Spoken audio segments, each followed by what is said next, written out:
Open up, Colorado. It's 420. Time to grind and burn. This is not your son's stoner show.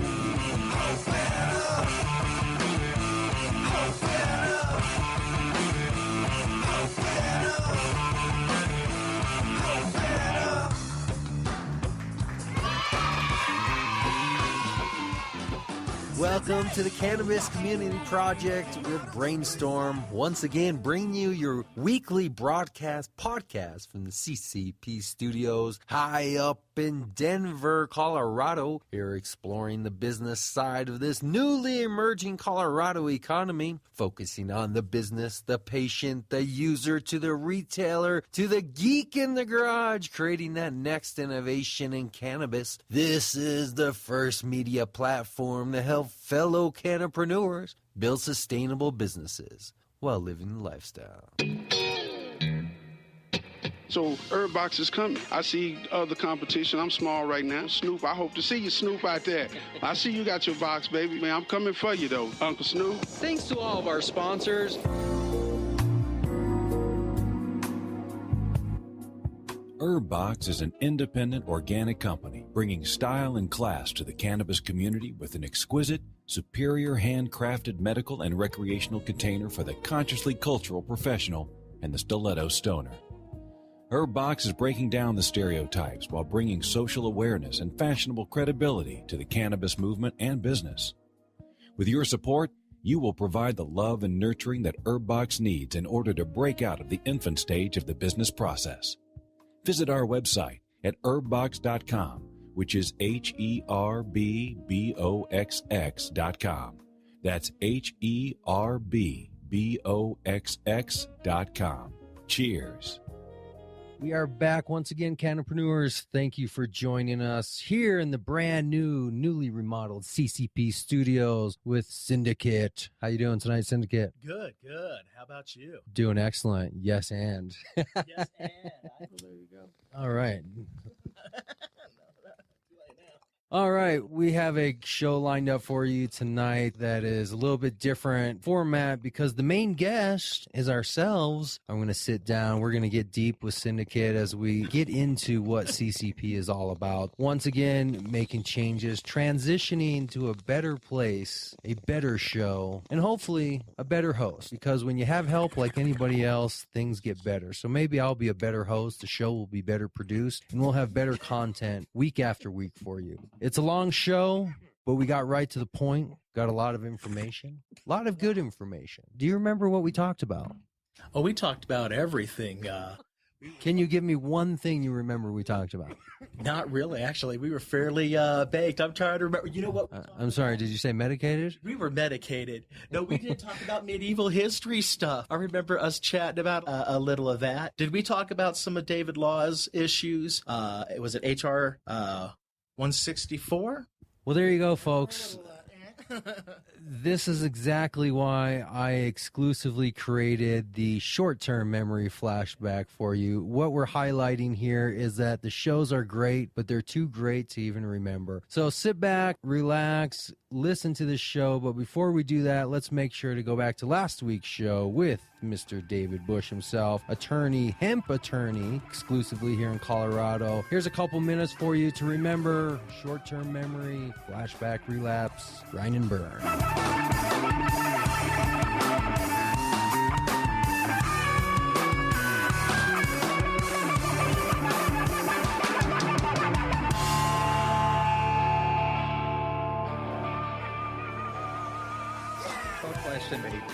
Well, I mean, I did see you briefly at the U.S. Cannabis Expo. That was kind of a disappointment to everybody. I was a speaker, and I also had a booth there. There were people who consider themselves commercial growers, but there were so many constraints on production in 2014 that a commercial grow would be 2 acres. What other commercial crop can you imagine is 2 acres? You look at some of the ag statistics in Colorado, we have millions of acres of wheat in cultivation and huge acreages of corn and not soybeans, but sorghum and sugar beets, and it goes on and on and on. flowering, seed setting is unimportant with fiber varieties. So that's one kind. And so it's kind of a consumer protection, farmer protection bill. But what it really does is it finally begins to give us a grip on the quality of hemp. So if someone wants to be an oilseed farmer, I'm not even saying that would work in Colorado, but let's say someone did want to be an oilseed farmer. We want them to be able to get seed that will actually produce that kind of plant. It's maybe got a high ratio of CBD to THC. All that is what's coming now because of the seed certification. The bill, I believe, is about $250,000 appropriated for the Department of Agriculture. That lets you hire some people, and that's, I think, fundamentally what they're trying to do. Certification is really a multi-step process.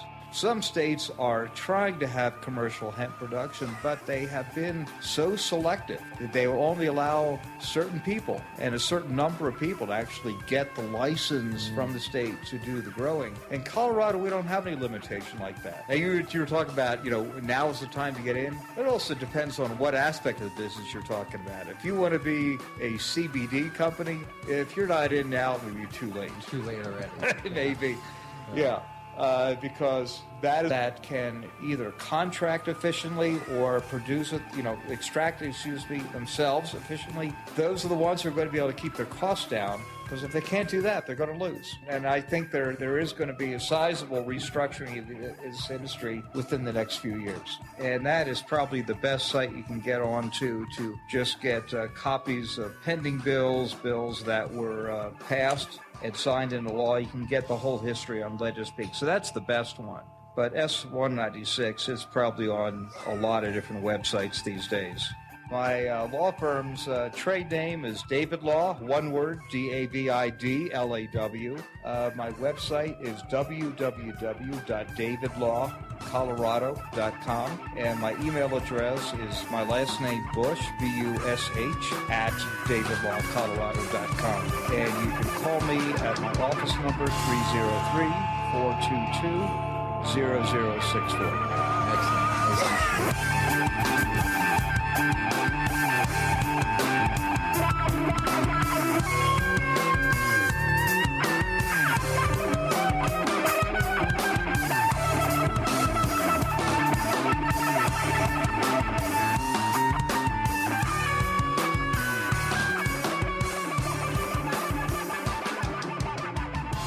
This show is streamed live from CCP Studios, but we can also do it via Skype, phone, and possibly some other technology ways. Let's just get you on the show. So if you have an idea, you have a business, maybe a product you've been thinking about, contact me. Brainstorm at cannabiscommunityproject.com. Somewhere in the Black Mountain, he loved a cold river, young boy named Rocky Raccoon. Well, one day his woman ran off with another guy. He hit young Rocky and I. Well, Rocky didn't like that. He said, I'm gonna get that boy. So one day he walked into town and booked himself a room up in the local saloon. Oh, Rocky Raccoon, he checked into his room, only to find Gideon's Bible. Well, Rocky had come equipped with a gun to shoot off the legs of his rival. Ooh, well, his rival, it seems, had broken his dreams by stealing a girl of his fancy. Well, her name was McGill. Ooh, and she called herself Little, but everyone knew her as Nancy. Well, now she and her man, who called himself Dan, were in the next room at the hold down. Well, now Rocky burst in and the ring Oh, yeah, that's a good one. That is Matthew Brady there on vocals and guitar, singing an old classic, a deep cut recording I had in my iTunes that I brought up. Also, just sit back and listen and relax and enjoy the music. Enjoy the first-hand knowledge that's coming.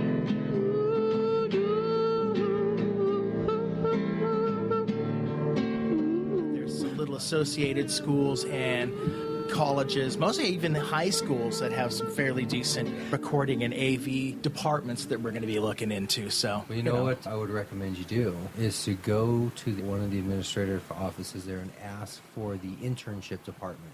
Of where you apply for internships, and then ask them how or what are the qualifications for a business to have interns and receive credit for it. And if they say it just has to be a business, it doesn't matter how many people, blah, blah, blah, I'm a registered LLC. Cannabis Community Project LLC is the official name. Many people don't know that. This is not just a hobby. This is my business.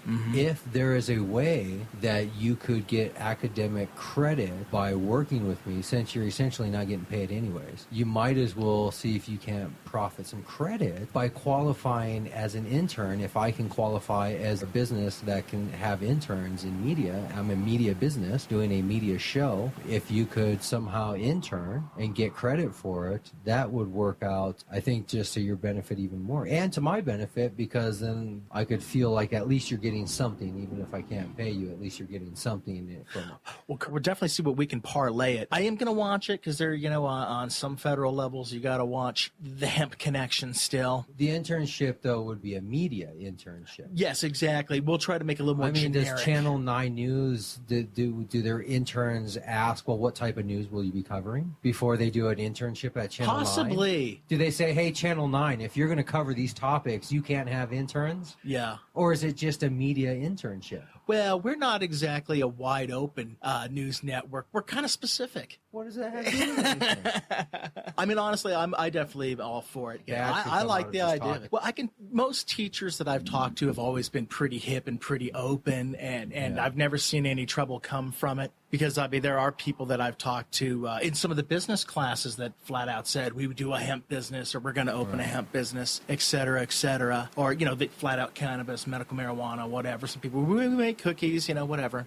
Yeah. Like I said, I still live with a little of that stigma. And even then, I still don't feel totally open about doing it. Though I do talk to people at school that it probably will come up as I know who's hip. I just don't jump out there. I'm one of those people who take it a little slow until I kind of test people's waters, and then that's funny. You don't look hip. I know. Who said that? What famous quote is that? I've been told I look a little rednecky, and then something. Then you start talking to me. From what movie is that quote? Hip? That's funny. You don't look hip. I don't know. I'd have to think about that. That sounds familiar. The person he was talking to was Robert De Niro. And this was probably 40 years ago. Mm-hmm. He was talking to a young Robert De Niro. Do you know who the person was that said that, what movie it was? Was that like an Al Pacino or somebody like that? Harvey Keitel. Taxi. Another good one. Taxi. Right? So he's the pimp, right? Yeah. And Robert De Niro goes up to him because Jodie Foster tells him, oh, you want me taxi to go driver. Go talk to taxi driver. You want to go, go talk to my pimp. Yeah. Harvey Keitel. God, I haven't seen that in a long time. Like, you a cop? No, I'm hip, he says. Hip? Yeah, I'm That's hip. Funny. You don't look hip. You don't look hip. Yeah, no doubt. I haven't thought about that movie in a long time. I haven't seen it in a long time, actually. All right, well, let's record a bit here. So we're sitting here talking to Syndicate, associate producer of the Cannabis Community Project, Cannabis Community News, news director, associate producer, all-around handyman from what I'm learning. A little bit of this, a little bit of that. Sitting down in the new, revamped, remodeled CCP Studios. What do you think of the new studios? I'm digging on the digs. It's cool. Looking cool, right? Yeah. It's not quite a man cave, but it has black some light cool posters. Black light posters. Yeah, the old guitar and some stuff out. musical Getting instrument. technologized with the studio. So you came down to the studios, have a little chat, learn about who you are a little bit more, deliver some news to us, and talk about the upcoming shows over the next year as you work into this. We were just talking about what we're doing to strategize a temporary living plan, since I'm unable to officially pay you a reasonable sum of money that would allow you to live a reasonable life. We're talking about some other options. Benefits. Well, benefits, but I look at it more as options of how you pay life, right? I did it for many years. I went to school and I used the federal government to fund my living for many years as I pursued various projects, all under the guidance of being a student in school, right? I was in school for a very long time. I used it as a double-edged sword. I used it as one hand to always have that ability to have a little bit of stability through financial aid and being able to pursue various classes for educational standpoints to support my business ventures. But at the other hand, I used it for many years as a crutch, as a little bit of stability to always say, well, I'm just a student. Right? You meet somebody at a party and they say, hey, man, so what do you do? Well, I'm a student right now. Right? I'm studying this entrepreneurship program down at Metro. Oh, that's cool. What is it? Well, I'm doing a little bit of this, a little bit of that. How's the business going? Well, this is the stage we're at. But I'm a student. So it's not expected to be anything more than what it is. Right. And I did that for a long time. And honestly, that's one of the reasons why today I fully support various forms of welfare, including financial aid. Because without that, my life path would have been, don't go to school, immediately enter the workforce, some shitty job at the time. Yep. Go to school just enough to find a career to fall into of stability, or go to school but get out as fast as possible, never truly having the ability to explore all the avenues of school and outside avenues of school like business ventures that I did during that time, kind of on the dime of the federal government. So we were talking about that before this conversation started too much, and honestly, I applaud your ability to take that risk, because it's not a financial risk in the sense. It's not like you're if I accept the federal loans. Yeah, but even that's not really a financial risk. Yeah. That's not a financial risk. 6-7% interest for a long time. You got to watch. Oh yeah, but here's what it is though. It's a type of loan that could never go away. Yep. But it's a type of loan that you could potentially never pay, and a type of loan that nobody ever really comes after you for. Yeah, well, exactly. There's like 25 years if you don't make enough money and stuff like that, they write off. But it's a capital gains. They will whack you on capital gains, which still could whack you for a real rough tax year. This comes back to my life strategy of when I make money, it has to be, and all of a sudden, something's taken off and going. I can't gradually, progressively make money over the next 30 years and build up an income. Yeah. I'll die poor and broke. Right. What has to happen is I need to live in poverty till the moment of something great happening. Yeah, the breaking point. Right? That's the only way to do it, because if I gradually make, I start out at 20 grand a year, then make 30, then 40, then 50, then 60, and retire somewhere around 72,500, have a small pension, 401k, a couple health benefits, and then I go and live my life in Social Security and a few grand a month, getting by on whatever inflation is at that time. Mm-hmm. Or I live in poverty most of my life, always knowing that I can at least put a couple bucks a month away and save. I'll never be rich, never be able to take vacations, but knowing that I can at least have internet and at least on weekends maybe go up to the park and spend $10 buying ice cream for the kids. But the day needs to come when something great happens, and then I immediately have a drastic shift in income to have the money to cover the extreme cost that comes at having more income, right? If that makes any sense at all. And people are like, what the fuck are you talking about? You sound like an idiot, blah, blah, blah. I mean, idiot I may. Well, exactly. I mean, when you start getting yourself up there in income tax brackets, it starts costing more and more. You got to incorporate your ass and show a loss for a while so that more or less you're gaining assets and improving infrastructures or something like that. I don't know. I'm definitely thinking about what I want to do here. I'm going to school. I'm going to definitely try to take advantage. Mostly if I take money from the student loan side, it's usually to get by and pay bills like living expenses, which I try to keep down by funded working 3 businesses, usually on working financial part-time. aid. Yeah, a lot of people have, and I've squirreled money away, not as much as I really should. Yeah, I got to develop an income here soon, and I don't want to sit around letting that stuff build up for too long. Or like you're saying, well, actually, I think I'm going to take the teacher credits myself. That's one thing I'm thinking. Is I might You're take going to go for a teaching certificate? sooner or later. Yeah, probably, because I don't mind doing a little of it. And Do you have any type of criminal background? No. Okay. Do you have... Besides being a bad driver, I mean... Well, that's not criminal, no. You did something on the road that was criminal. No. All right. But I mean... A little reckless, but... I went through... Robin's racing. I went through the process a few years ago, and I was denied because of the background check areas. So if you have any type of background, you just discount yourself right now. You won't get a teacher certificate. Yeah, no problems there. I do want to start a business of some sort lately. So I like I said, I think earlier, I'm interested in the hemp construction. I've always kind of had a little dabbling in construction. I don't know why I always come back to it, but it does have a lot of potential. Well, it's your base. It's like sales with me. It's the thing that we hate, is. But it's the thing that initially provided the initial stability and what we started off with. I mean, that was the thing that we started with our jobs. You started, swinging hammers. I started swinging a phone. It was like, but I hate it today. Oh, yeah. But it's the thing that's there that I know if all else failed, I guess I could go get a sales job somewhere. Right, exactly. I've got those skills. I can always go cable guy. I can plug into a number of construction jobs and do okay. In fact, I'm getting ready to, I got to get myself a decent job or start something that works. And if I can fund it, maybe a little using some student loan money, I might try to do that. You were talking about this other website where you can put your money into it and then you get a little bit of return. What was that? Oh, Lending Club. Lending Club. And how does that work? Well, basically, it's a micro loan thing. It's an unsecured micro loan that you're loaning people money on a peer-to-peer. Yeah, basically it's a peer-to-peer. They do have a qualification process that Lending Club is fairly stringent on. So you can be on both sides. You can be the recipient of loans or the provider of loans. Yes. There is no central institution that is brokering that loan.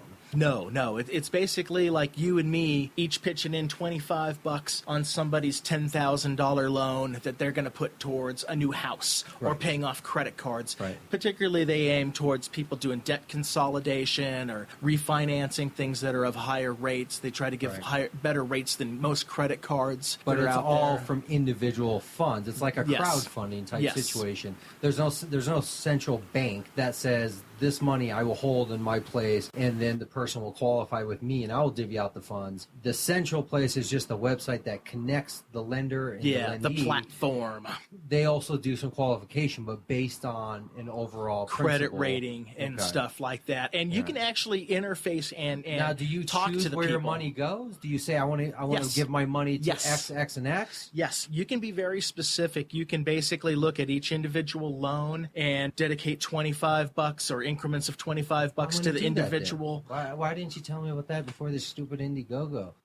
Joke. And the frustrating part is that I get more money from people like you, people I've recently met, from supposed lifelong friends, or from people who I've directly donated sums of money to their campaign. And then, that's the frustrating part. It's not that it's not being supported.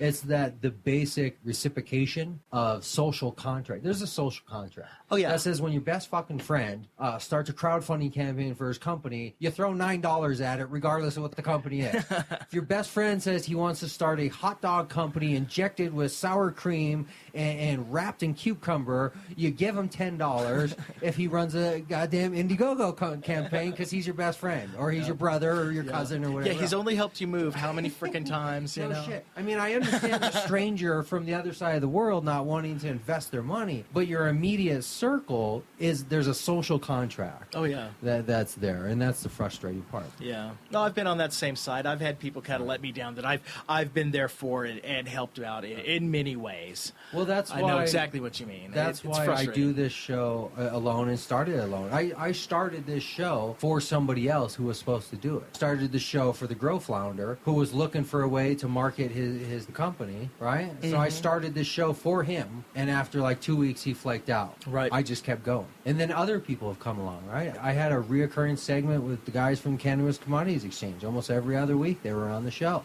Right. Had a segment. They just faded out, right? And Right. Scott Afable had a whole segment, right? Just for him, dedicated to him, his whole thing, right? And then, he went off and found somebody better to attach himself to, and he faded out. Right. But I keep moving forward, and I still see the demographics on my analytics and my webpage and the views and the listens growing. So what that tells me is that the variable that's consistent, me, is growing the audience. The people who do not want to be with me anymore do not seem to affect the growth of my show. So I'm going to keep moving forward. Wow. Which is why when people come in and want to work like yourself, they say they want to work with me. I'm always very apprehensive at first. Yeah. A little skeptical. Yeah. Yeah. And always a little, I would say, doubtful in the sense of I've seen many of people come to the show and want to be on the show, and I've had many of people then fade to black. Right. So while you're here. Yeah. You have my attention. Oh, absolutely. Well, because, if I you mean, know I what might I mean. not stay forever. Lord knows what. I might be running a hempcrete business in another 6 months. But I definitely wanted to get plugged into something that's hitting on some of my big political points. I really see a huge opportunity for hemp and cannabis, medical marijuana, the recreational side, everything. I'm just kind of sick and tired of some of the norm. Well, because honestly, the norm has let me down for so many years. The type of traditional things that you're told to do. I mean, even getting an education is not a guarantee. Sounded like Phil Hartman from The Simpsons. Exactly. You may remember me. Right? I thought that was the Beverly Hillbillies. I think they all got educated, graduated third grade. You know what's funny about that, and kind of ironic, that is what America has become expectant of, is the Beverly Hillbilly. That you're in Iowa right now, right, sitting there hoping your life will get better, and that one day you're going to hit oil in the field with some app or some product that you think you're so unique and invented, and all of a sudden then the billions of dollars come and life is good from that point on. That's kind of been the American dream ideology. I mean, yeah, that in a sense, if you ask most people, like, what work do you hard think the or American something? dream is? It's being a Beverly Hillbilly, where you're some Joe Schmo from nowhere who stumbled across either an idea, a product, or an oil well, and now you're a billionaire living in Hollywood. Yep. And Well, that's can't wait to get into is maybe doing a little more editing and mixing. I definitely want to get a little equipment of my own. So if you can ever come up with some cash, or if we get a nice little, I don't know, if I get a chance to hit the pawn shops, I was thinking. I used to look for tools back in the day, and I've always come across various doohickeys. I mean, at least a video camera, even if it's on the lower end. Right.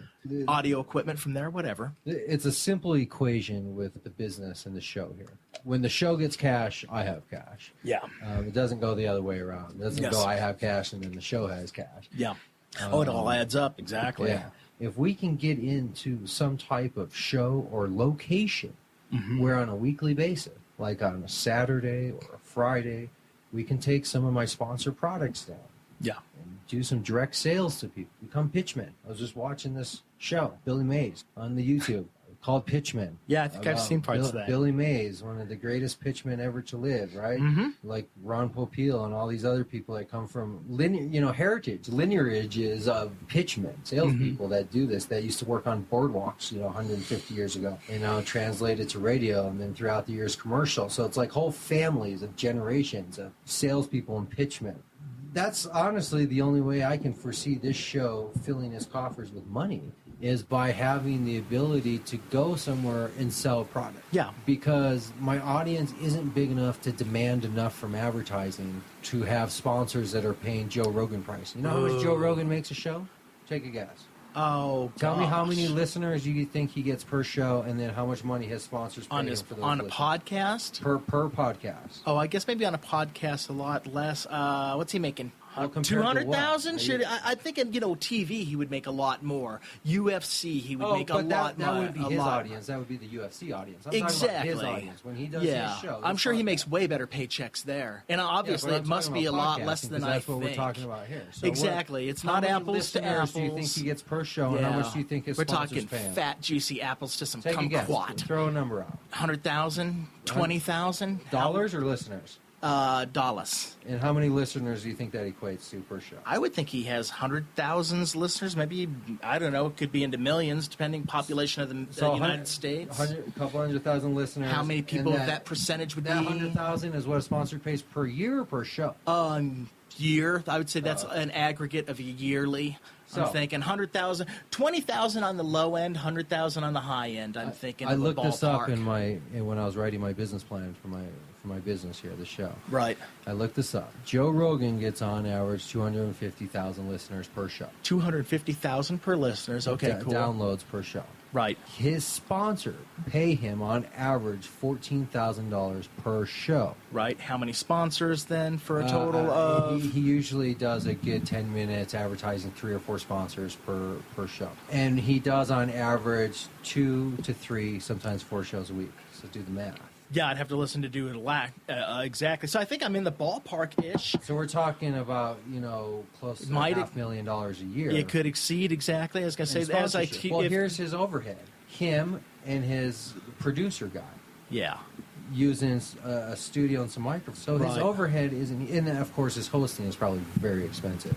With 250,000 downloads, I'm sure he's spending thousands of dollars a month in hosting. But that's all comparable to your audience. Right. I pay $20 a month, so that gives you an idea of the size of my audience. That's so funny.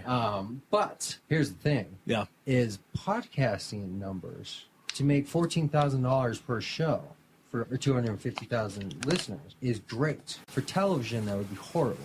You would be out of a show at 250,000. Oh, yeah, you can produce that. The thing with podcasting. Oh, much cheaper scale. Is with a smaller audience, you can make more money because your audience is a highly focused, hyper-niched audience. Yeah. It's not like television of mass broadcasting and mass media, where you have a huge number of listeners or watchers that boils down to a smaller number of fans, that boils down to a smaller number of people who actually engage with the community, and that boils down to a smaller number of people who part their money with the advertisers of that community. I mean, that boils down to a small base, which is why for a television show you need, 1 million viewers or more, just as a base, because the way it boils down to advertisers is that small little percentage that's going to actually part money and buy the damn product that's being advertised. Mm-hmm. But when you have a podcast of regular listeners in a personal format like a podcast listening every week, and then you build that audience up, you have a higher percentage of interaction,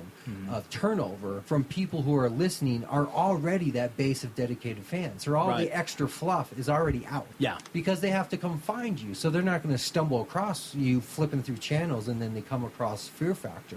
Mm-hmm. Or because they only have a few basic channels that they can watch anyways with clear channels, and you happen to be on one of them, they're going to watch your show because it's better than the other show. Yep, right? I got this for Telemundo. This is a media world. I have totally been there, man. Well, this is a media world tinfoil. That requires somebody to seek you out and then stick it out with you because they can turn you off anytime. Or pick you up anytime. That's actually kind of one of the... I am outside of that demographic, and I've been kind of just getting into a little more podcasts, picking up a couple others, and of course listening more and more of our shows, some of the archives and stuff like that. It is different. How many have you listened to now? Oh, I've probably added another 6 onto the initial 9. So that we're talking at least about 15 or a little bit more. So you're getting and then, but I've also been listening to other people too. Right. And I'm not a big podcaster. I know. Sorry about that. But I do want to see how we're competing, and I don't want to actually even say competing. So you've been listening to other cannabis shows or just other podcasts? Who's your top 5? Oh God, I'd have to actually look at my. That's right, you can look at it. My iTunes thing. I don't have my list with me. Have my it on plays. Your phone? No, I got a crap phone. I got such a POS phone. I haven't spent any money on it in a couple of years. I am so overdue for an upgrade. This is good to know because the reality is most people listening to podcasts are consuming on their phone or some type of. I should actually, if I was being a cable guy more, I probably would, because you spend a lot of time punching down and terminating cable, which is very repetitive. You're either doing the field side where you're terminating everybody's connection in their office and under their desk in their little cubicle, either that or you're doing panels, tons and tons of panels. You're dressing in panels, terminating panels, just sitting back there, clickety, clickety, clickety, click, click, click, click. You listen to a lot of stuff. Like I listen to at least my iPod and crank jams, but now I would probably listen to a lot more casts and build the library up. Yeah, I'm personally a little burned out on music myself. I don't know what it is, but when I start listening to music, I just get bored and find myself wanting to listen to more of a verbal interaction. So I go back to some type of podcast that I don't know. Just lately, last year or so, I've just wanted less of the escapism, which music a lot of times would let me do. Yeah. And I wanted more direct learning and interaction and listening to people talk about things for learning. I've just felt this kind of hyper extended feeling like I'm behind on the issue already. Well, there was some phases I've had for listening to like some AM talk radio and stuff like that. Yeah, I guess it kind of depends. I was kind of always a visceral person. I think as we talk, I can definitely tell you are an audible person. I'm a person that's kind of funny. I can tell just, personality types and stuff, especially like when we start talking about jobs and how we've had to do things in life, which I think is actually kind of an interesting mix because we do see things from a little different angle. But it's definitely on how you apply and how you take everything in. Well, really how you start applying it. You're obviously moving into a media where you're talking about stuff, and I'm adapting to the visual thing. I actually want to work on my writing because I'm not a writer. I'm not a blogger. I never intended to have an education in writing. But that was what you wanted to do. Why were you drawn to it? Just because you asked to do the writing part. Well, I said I'd be happy to plug into anything. You don't have a video camera to toss me or an extra recorder, so honestly, I'm just plugging in with what I can do from afar right now. We are going to have to do some handoffs because there might be some schedulings. I would if people that were listening right now found $9 freaking. Yeah, really.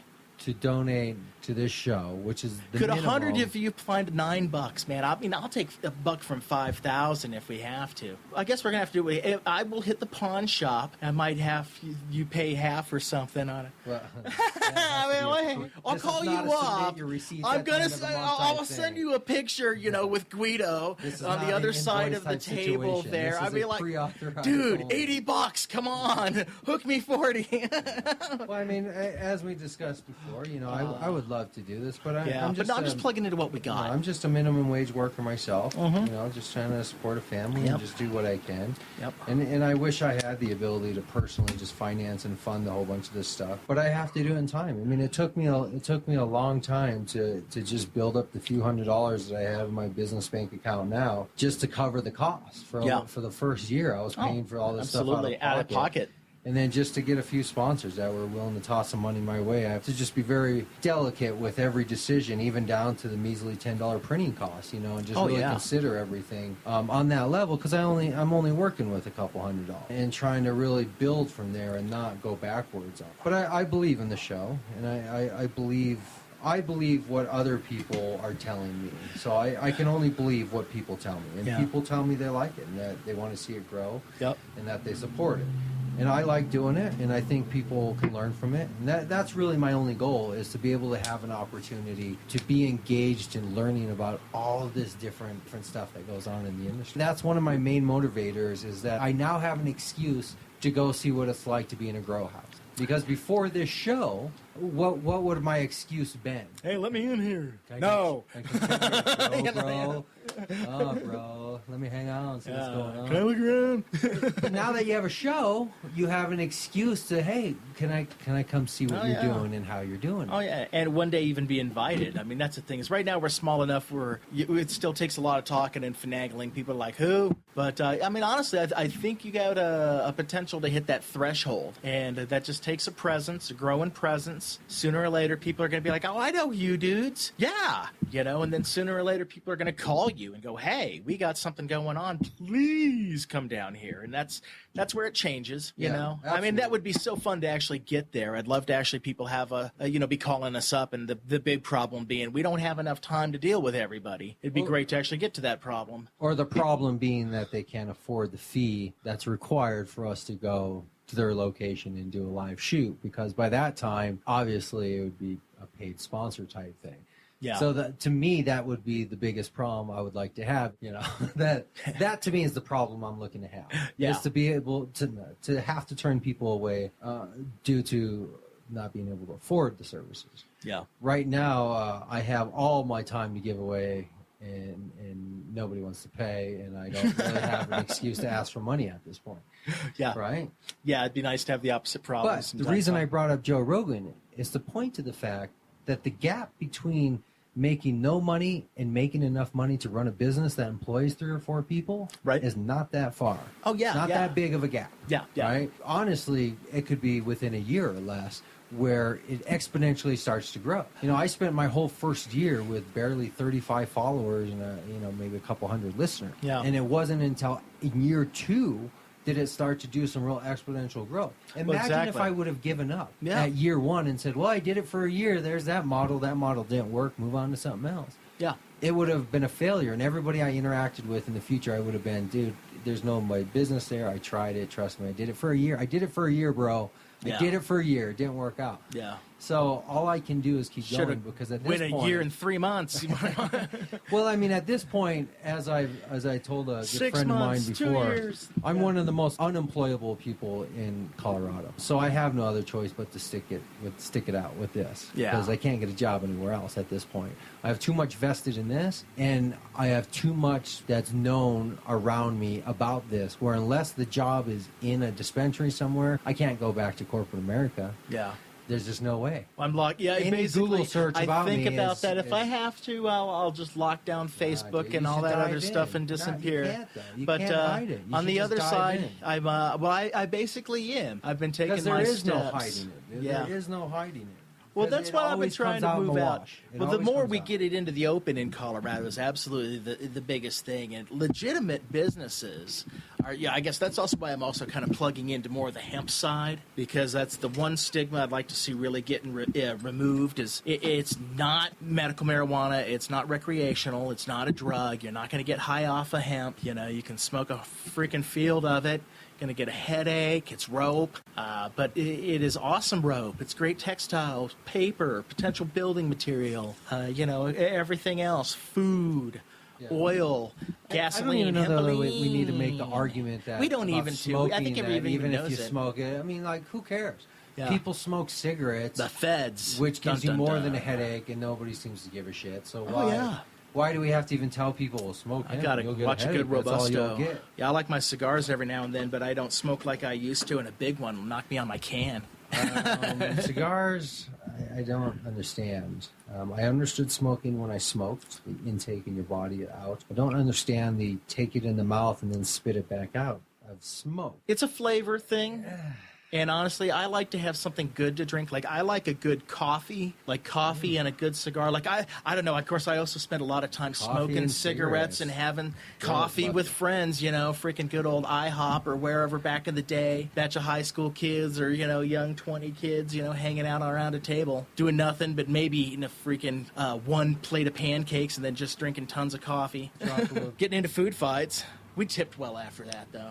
I had a friend that we did do a dine and dash when I was a little kid. Not quite. It was like junior high somewhere. I was a troublemaker, and I was always in trouble. And in my adult life, I've just cut out being in trouble, but I'm still a troublemaker. I try to raise hell as much as possible. I just cut out doing illegal stuff. Yeah. That was bad. But I still raise hell everywhere I go. I mean, every job I have, every organization I join, I'm always a rabble-rouser.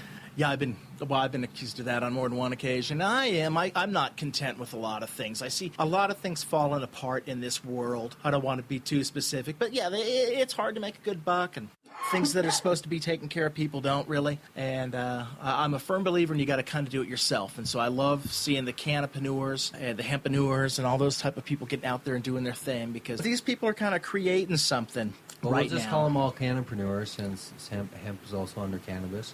Yep. And keep a single brand on that word that we're coining. Yep. Cannabis uses the term ganjapreneur, which I hate.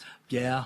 And, I've heard a few extrapolations. Here's the thing. Anything that's other than cannabis is detracting from the movement at hand. In between friends, you can use whatever word you want. Yep. But in any type of public standpoint, the movement is trying to make this legitimate and professional. And when you use a word anything other than cannabis, like pot or weed or ganja, Yep. even marijuana. Some Marijuana things sound is derogatory. well, marijuana is a racist term.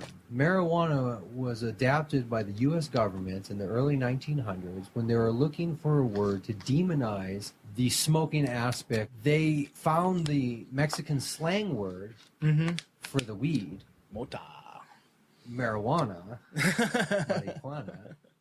Marijuana. Mota is also a slang word. Mota. but I've always heard but mota. that's a contemporary slang word. I have a motivation Marijuana problem. was a past slang word that was adopted by the U.S. government. It's like the word Hispanic. It's a created word by the U.S. government that they created for the census that Right. they needed a way to categorize them. Right. Marijuana is a word that they took from a colloquial standpoint that Right. they used Kind to of talk about butchered. this weed, and they called it marijuana to try to distinguish a separate plant. Like this was not the hemp that's growing in your backyard that your grandpa's using and your mom's using. This is what the Mexicans are using. Oh, yeah. Marijuana. Yeah. So today, when we use That's that kind of the term- whole reefer madness era. Right. So when we use the word marijuana, we're still referencing something that's equivalent to using the N-word or Yep. any other word Yeah, derogatory, that is yeah, an yeah. extreme derogatory word. Yeah, yeah. So cannabis is the only word that should be used because this is an effort, a movement to legitimize this industry. And legitimize means make it more professional. Yeah. So saying things like pot and weed and cannabis and anything else that's just colloquial and slang is detracting from where this movement needs to go. Yeah. There's a CCP mandate, a policy, official policy. There's that a memo. Yeah, you're going to have to send me a memo. I have it written down in a notebook. Short-term memory problem right now. That says CCP has a mandate that all people associated with You know, with we could put on the walls here in the newly refurbished studio policy. You're going to have to put policy up. Speaking of writing, let's recap some of the topics that you've written about. You've had a couple weeks now, right? How many weeks have you been on the blog now? 3? I think so. I'd have to look back at least, but Feels like an eternity. when we started talking, yeah, it's been an eternity. Well, we're starting to crank out a little. I'm trying to get a rhythm. I mean, I've also been trying to get a few things going, so I got to get a good job going back to school. I like your bravery. Is that a word, bravery? I guess I'm going at it. I'm just winging it. I mean, despite the fact that you're self-proclaimed non-journalist, non-writer, Yeah. right? But you still go head first into it. I applaud that. Yeah. Where I would be more timid. Well, hence the fact that it was inactive for the first year. Oh, but you're way more comfortable talking than I would be right off the bat. Oh, I yeah. do not think I could have been even pulling a podcast for no year and a half or longer. Well, that's all we need now is a video person. We have the perfect trifecta. Exactly. We need the triumvirate, man, of production. A video person, a web person. The areas of media I would like to cover is obviously the visual. So when I say a visual, I mean I want somebody to not just be my video guy.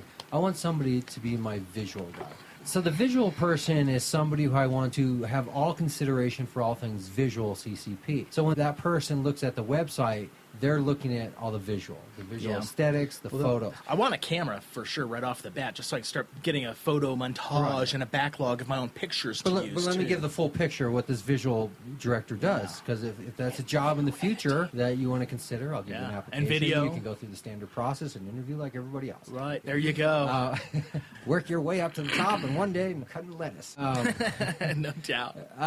So the visual person would have responsibility for all things visual. So they would be responsible responsible for the YouTube page, obviously. They would be responsible for social media visual. So if somebody writes a post, they're responsible for what photo or image goes in that post. Yep. For the website, what photo, image, aesthetic outlook. We go into a live event, what's the banner behind us going to look like? All things visual, right? So it applies to any and all media visual. That would be a position. I think it would be inefficient, but I wouldn't want just a video guy, and I wouldn't want just a web guy, and I wouldn't want, well, I mean, I would want a web guy, but as a programmer, not as my programmer slash designer. I want my designer to be part of the visual team. Yeah. I want my programmer to be part of the IT team, and I want them to work together, but I want ultimately the director of visual to be responsible for what photo goes where. Yeah. What does the video look like? If we need a video cut, a 30-second video, they may not be the director of that video, but as far as the aesthetics of how that video visually is going to look, they're going to be in on it. Well, yeah, the various sources coming to you with it, because ultimately it'd be nice to have several people bringing you information, video, audio clips, and then you would have to have a point at what where you start getting that all assembled and brought in. That person during a show, as we're speaking about topics, and this isn't a new idea. Editing. I'm stealing this from other people. Yeah. But as we're talking about topics, they're putting up on a TV screen those type of topics from web sources also. So as we're talking about, hemp, they would be putting up pictures of hemp. Yeah. If we talk about a specific website, they would put, so this person would be responsible for all things visual. Oh, yeah. From the show to the banners, blah, blah. Now, take that same concept and apply it to the next position. Sound. What does our show sound right now? That person would be responsible for setting up this equipment, making sure it's all leveled, everybody's sounding good, making sure during the show everything's sounding right. Yeah. Not editing the show, but making sure it's master mixed, so the end sound and how it sounds and the levels and the EQ and everything properly done. If we go to a live event, setting up the speakers for proper feedback and acoustics. So I need a sound engineer, all things audio. If I put up a clip on the internet and social media that's an audio clip, they need to have input. So we have a visual director, we have an audio director. Now we need like a producer that's from like the content, the text part. So this is where the blogging, the social media. If there's a social media post that needs to be written, I need that person who's in charge of all things written to write that post. The guy who's in charge of visual will figure out what photo to put with that post. But your job of writing is to do that post. We need a blog, he writes the blog. We need a description for this show, he writes the description. We're doing a banner and there's some text on the banner, right? All things text. So now we have those three roles. We have the visual, we have the audio, we have the text. Now we need to fill those with smaller subdomains of contributors. People are helping being producers to help gather that content and funnel that content up to those people so they can weed out and find the best and then apply it to the host for the host to ultimately implement it into a smoothless, seamless show. Yeah, that'd be nice. I mean, because that's, the way the pros would do it. Well, thanks for pointing out that I am not the pro. Yeah, we're not the pros, man. It's going to be you, me, and a couple of dudes who show up every couple of weeks. Here's the thing is, that happens right now But that's on a how it micro starts. level. Well, yeah. I'm currently doing all Oh, of you those do roles all of them, and exactly. the sub roles at the same time. You got to branch that so out. those roles exist. I'm just currently doing them. So as my company grows, it's as simple as this. It's as simple as saying, I know exactly what needs to be done in this sector. I am now giving you that responsibility. Instead of me doing it, now you're doing it. It's not a creation of, well, what do we do now? I know exactly what needs to be done because I'm doing it. So I know exactly how to delegate that. So now I just got to convince a few people to work for free until I can get that rolling, until it builds enough momentum to actually become profitable. Well, that's how it starts. We got a blog now, and like you're saying, even if on a micro level, if we can't exactly have it delegated on quite the audio, video, written spectrum, because it might come in a little mixed right now, and in the building stage. We might have to aggregate that on kind of a you and me level, because that's what I'd like to do. Is I'd like to start branching out, talking to people who want to work with me blogging. Well, specifically if I could do some video or even just decent pictures. Decent pictures would be not that hard to obtain. I'm okay with We could come that. across a cheap camera sooner To be or honest, later I've that's not too been expensive. unresponsive the last couple times you brought up you going out and doing an interview just because Well, you don't know me. I'm like, hey, give me like $2,000 worth of equipment, man. Well, now you know me. I'm not worried about the monetary loss. I'm worried about that I don't know you in the sense that I haven't heard any interviews from you. I'm unsure to just say, okay, go cover an interview, because to me the interview is like, that's the meat and potatoes of the show. Oh, absolutely. So I'm kind of waiting to see, like, at what point do I feel that level of comfort to say, step in for me? Because that's in a sense what it would be. It's not just you going and doing an interview. Yeah. It's you doing an interview under the name that I've been working on building for the last year and a half. So if you bring in an interview I'm not happy with, now I have a decision. Do I not play it and make up a shitty excuse? Something happened technically? Do I play it and just be disgruntled about it and then maybe not ask you again and then have that whole relationship fall apart? I haven't been sure exactly. I've been thinking about how to respond. And I think from an interview standpoint, let's wait until I get the chance to see you interview somebody where I'm present. So I feel comfortable going, go out and talk to so-and-so on my behalf, because my behalf is the show. So if you go out and talk to a business owner, I just want to know, well, who am I sending out there? Are you going to go out there and completely cause, havoc? Are you going to go out there and offend? Well, you're fairly safe there, I think. So I think there. But I guess sooner or later, though, having a news blog, I'm going to be approaching people for an interview regardless. I already am. Right, totally. Well, and honestly, having an audio record of that, particularly to get transcripts for direct quotes, is my biggest purpose for having an audio recorder. It doesn't even have to be anything quite this good. But that's not what I'm talking about. But let me just clarify what I'm talking about. I'm not talking about you recording audibly. You can record things audio-wise. Oh, yeah, and it's I'm me talking being about there in you your representing the Vasal. interview. Yeah, exactly. Like, you're there because this is the guest for next week's show, and they're the interview, which means if the interview goes sour, that's next week's show. So it's not like... I guess I believe more in banking.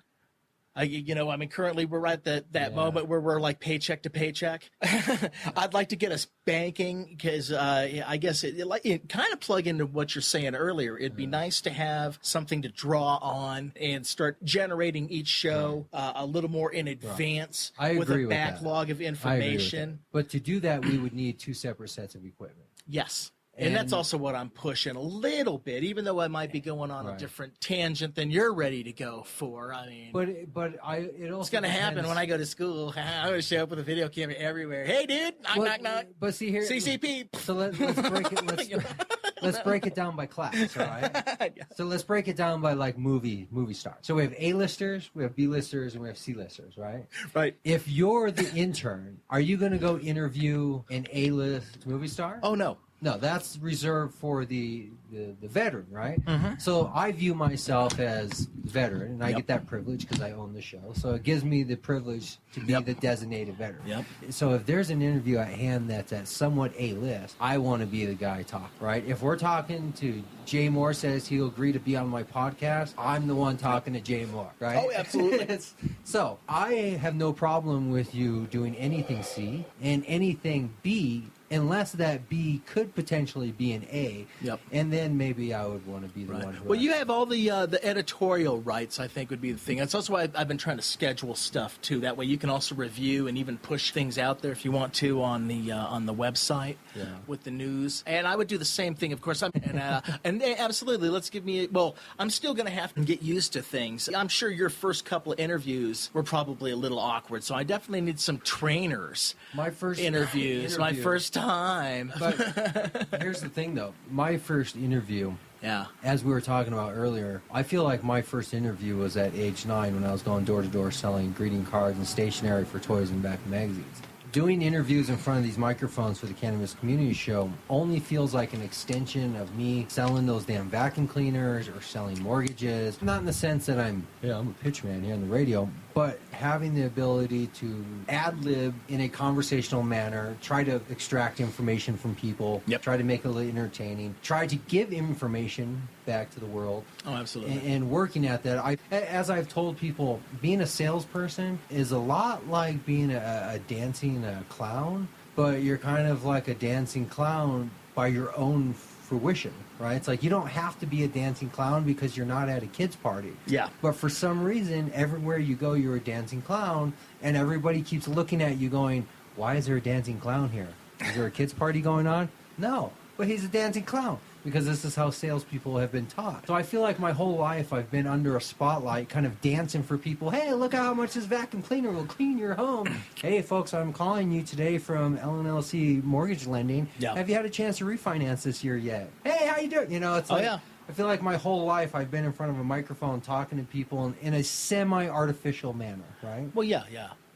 Well, talking to people exactly like you're saying, like with car sales, you're trying to get something out of them, money for a vehicle, no. And it's different. I've been adding that to the writing a blog, even though I don't consider myself a writer. I mean, I've had to take at least writing classes. This is what I've never understood is that So I'm trying to people- study.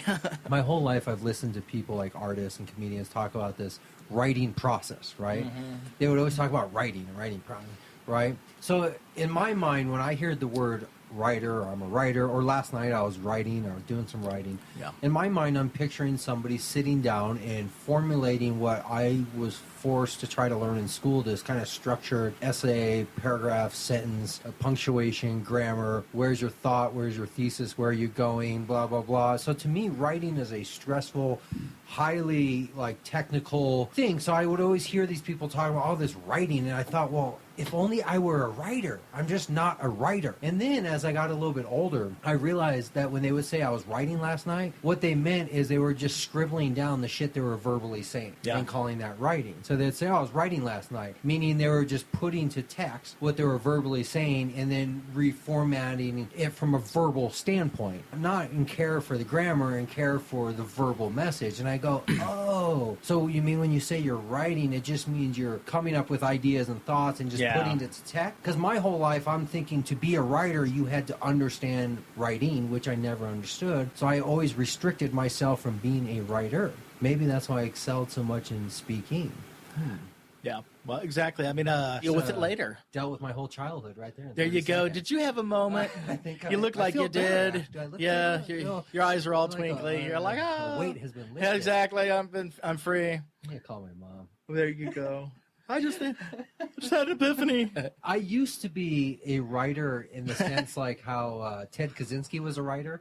You know, I in college, I used to write lots of papers about topics the professors never asked for. But I was always that kid turning in the paper to the professor like, hey, can you read this idea I have about world domination? Right. And they always obliged me and then, you know, would give me back like basic notes like, oh, maybe move this idea here or this is confusing, move that. And always like crazy ideas. So I would always do like, you know, sitting alone in a shed in the mountains type writing.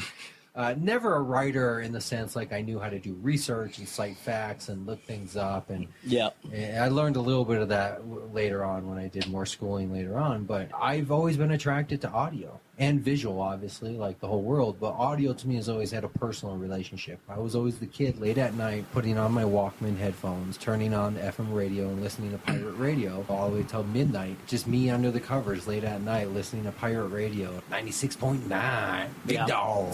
Let's take some pictures of the CCP studios.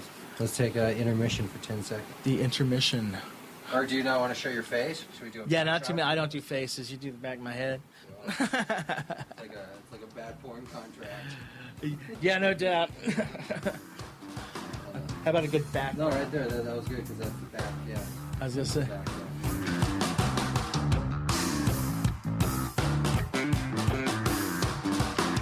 Thanks for listening to this week's show. Make sure to come back next week. We're going to have more guests lined up, speaking with dispensary owners, growers, business owners. Make sure to follow us on all of the social media, Facebook, Google+.